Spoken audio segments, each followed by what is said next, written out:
Joined now by linebacker Tony Fields. Questions for Tony? Greg Hunter. So, Tony, how anxious were you just to play after not getting to play the second half last week, or really 3 quarters?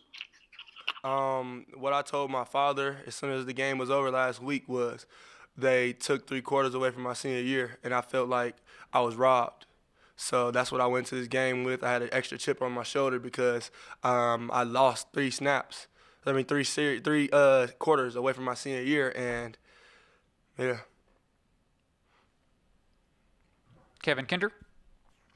You kind of made up for that, though, 15 tackles. Were you keeping track? Did you realize you had that many stops?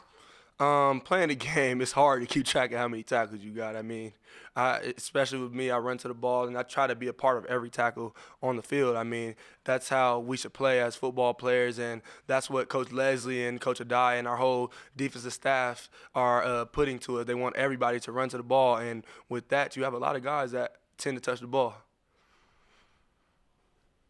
Michael Sussman. You guys certainly played with a sense of purpose today after the tough loss a week ago. What were the conversations amongst you and your teammates during the week like about coming out and playing with a lot of intensity today? We just knew it was a lot at stake. We're playing the number 16 team in the nation, and they're a very good team. We respected them, and we made sure we went in and practiced every day as hard as we could. We turned up the intensity in practice, and it paid off. Back to Greg. Tony, you guys limited them. I think it was 41 rushing yards. How key was it? Was that what you wanted to do? Was really stuff their run game coming in? Was that the biggest key? I mean, from the film I watched last week, their run game was the best they had.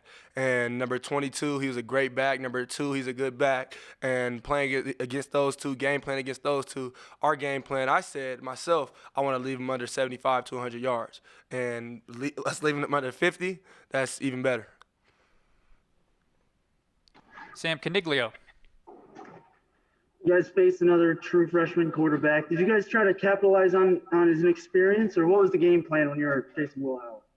I mean, freshman quarterbacks, they don't have as much as the mental aspect of the games. So, with freshman quarterbacks, they do a lot more of the short passes to the boundary and things like that, and we knew that was going to come. So that was easier for us to expect, like the quick tight end dumps, and it was just a catch and tackle real fast rather than us having to rally to the ball as much.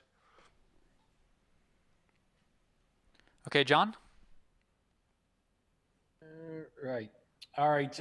It looked to me like the game plan was to try to getting back to Vaughn was to try to get him to go east-west, and when he caught the ball to have his back to you. Is that what you guys were trying to do to slow him down? 100%. With downhill power teams, you got to make them go east and west. I mean, that's how you win football games in general. Whether it's a power team with running backs, you make them go east and west, not north and south. That's how you stop them. Also, too, in the passing game, it looked like his catches were with his back to you guys instead of catching it going with momentum up the field. Was that also what you were trying to do? 100%. Michael, back to you.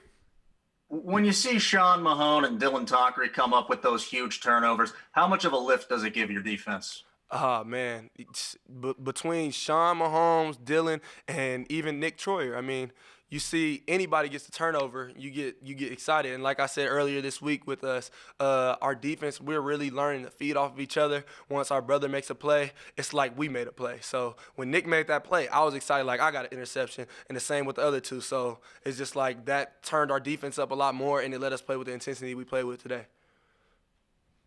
And final question for Tony is yours, Mike Kazaza. Hey, Tony, you mentioned running to the ball. You caught up to their tight end Moore and got him pretty good, and I don't think he came back in after that, and their offense wasn't the same. I guess good things happen when you go to the ball. That's probably your point there. And then are they different without that guy? He seemed like that's their maybe top target, top receiver. Yes, that was their top targeted receiver. It was 22-0. That's what we went into. We knew that it's a game that they like to play with 22-0.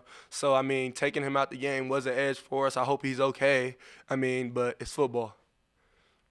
All right, Tony, thank you very much. Thank you, guys.